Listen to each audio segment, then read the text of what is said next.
When you think of the Roman Empire, those brave soldiers probably appear in your mind, right?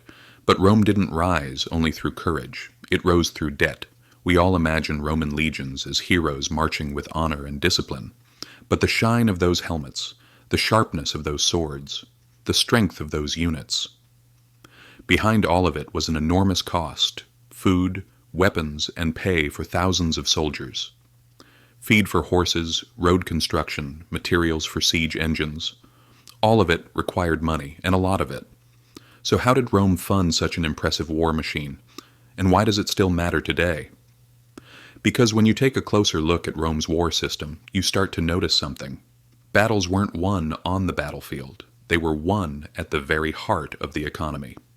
Once the system started running, it was impossible to stop. Rome had to expand. Its economy was built that way. Sound familiar? In the beginning, things were pretty simple.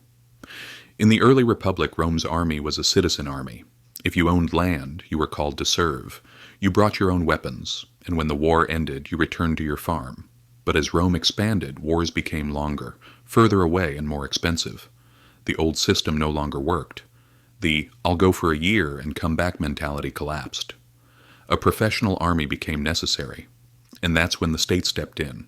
It started paying soldiers, not much but enough to secure loyalty. Then came the real turning point. Conquest turned into revenue. A new province equals new taxes, new slaves, new tribute, new mines. War began financing itself. War became the fuel for more war. But the dangerous part of the story begins here. Rome didn't operate only on taxes, it operated on debt. During long and costly wars, especially the Punic Wars against Carthage, the state borrowed huge sums from the wealthy. These loans weren't given out of patriotism. They were investments, and investors wanted returns, interest, privileges, business rights in newly conquered lands. Thus, war became a sector. As long as it was profitable, Rome launched more wars. Sound familiar? Over time, this system changed and distorted everything. Generals empowered by the promise of loot.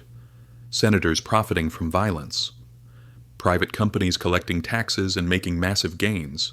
Today's military-industrial complex, just in togas. And of course, the costs kept piling up. Soldiers' pay, interest on debt, endless expenses. Rome needed new sources of income.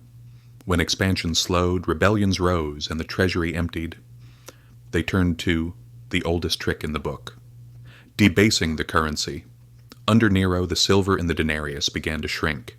For 200 years, the coin kept losing value. Inflation exploded, public confidence collapsed. And the rich? They became even richer. They moved their wealth into land, slaves, even foreign holdings. They protected themselves with tax privileges. The poor, on the other hand, paid taxes with money that was increasingly worthless. Public services disappeared. Corruption reached its peak. The cost of war fell on ordinary people. This wasn't just a military collapse. It was a monetary one. Now let's come back to today. Massive government deficits. Wars funded by borrowing. Central banks quietly debasing currency. A financial class turning crises into profit. Economies pressured to grow endlessly. Not so different from Rome, right? History shows us this. An economy built on expansion eventually runs out of space to expand into. Resources end, enemies end, land ends. But debt doesn't end. Expectations don't end. That's when the state starts squeezing its own citizens. Just like in Rome, more taxes, more money printing, more control. We don't call it tribute today. We call it taxation, monetary policy, stimulus packages. But the mechanism works the same. The rich keep buying assets. The poor keep struggling with prices at the market. Wars are still financed with debt. And in the end, the same question remains. Who wins and who pays?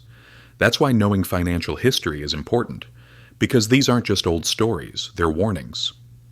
Rome's mistake was having no switch to turn the system off. Our world may be different, but the game is the same. Money flows where power flows. So what can you do? Start by noticing the pattern. How the system works, who gains, who loses. Even being aware of this puts you ahead of most people. When you hear about a crisis, don't just look at the headline. Follow the money. Who's lending? Who's profiting? Who's paying the bill?